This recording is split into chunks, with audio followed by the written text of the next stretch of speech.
One fateful night in Missoula, Montana, me and four other friends, Devin, John, Billy, and Riley, were at a dangerous part of town. We're on the west side.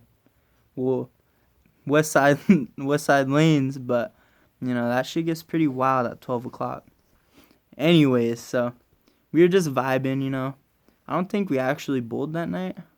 We usually just go to west side lanes and play pool because that's just the vibe sometimes, bro. I don't know what to tell you, but so anyways, we were just vibing, playing some pool when it happened, when that one dude showed up.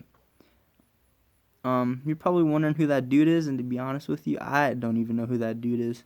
But anyways, so we're just playing pool, having a good time when some crackhead looking ass dude walks up to us, and my mind's a little foggy from that night because the fear that ran through me that night was just horrible, man. Horrible. I have nightmares about today, but anyways.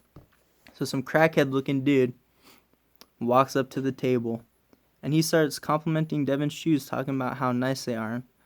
They were pretty nice, but when freaking a 50-year-old dude walks up to a group of 16-year-olds and 17-year-olds we would have been at that time, that's just a little pedophile vibe, you know what I'm saying? Anyways, so yeah, he starts complimenting Devin's shoes. He's like, yeah, man, I like that dude's red shoes. They're really nice. And the thought going through my head was like, is he going to rob Devin or something? Thank God he didn't, and because for his sake, because we would have whooped his ass. But anyways, so we're talking to him a lot.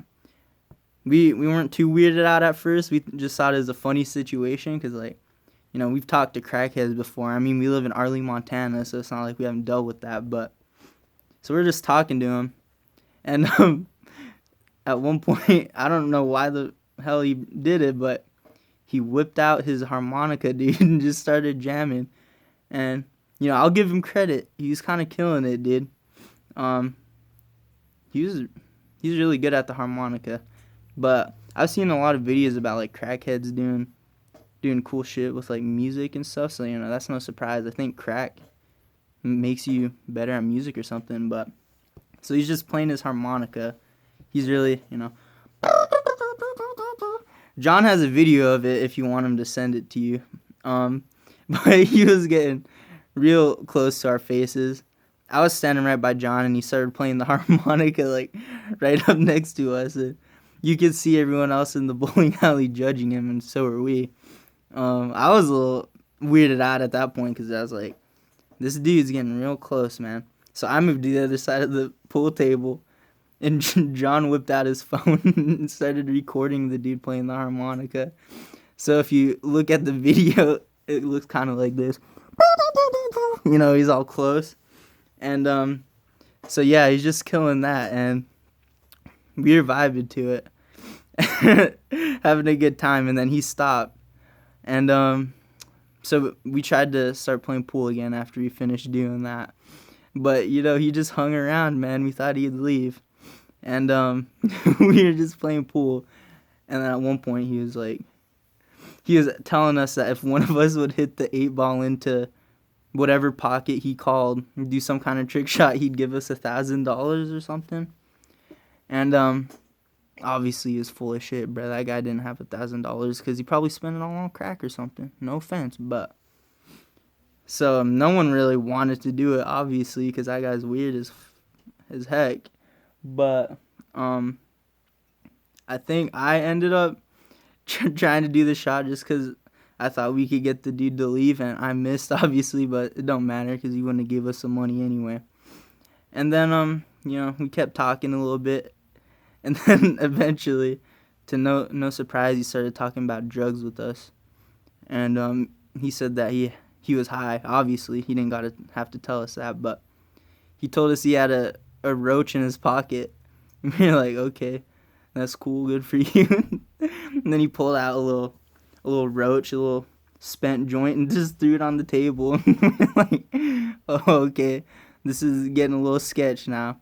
And I don't know why he did this, but he had a little tiny plastic cup of nuts about that big, and he was just munching down on him, and he started offering us to eat his nuts. I know it sounds weird, but his peanuts, not his actual nuts, bro. Don't think about it like that. But obviously no one was gonna take the nuts because that dude was on heroin or crack, or I mean, if he was just high on weed, I don't know, man.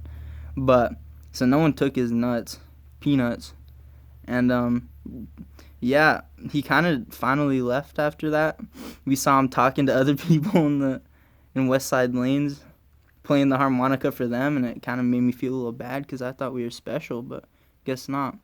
So we were like, all right, well, we don't want that guy to talk to us, so we left the bowling alley, and we ended up going home, and me and John and Devin, I don't think Riley went, I don't really remember, but we ended up going to Denny's house after that, and we were just chilling, you know, playing video games and just talking, and then John just starts busting out laughing at one point, like really hard, and we were like, John, what's going on?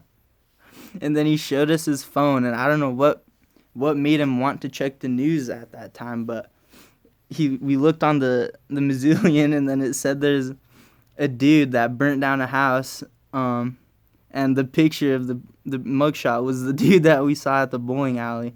So you're like, you know, maybe it's just a coincidence. Maybe that's not actually him.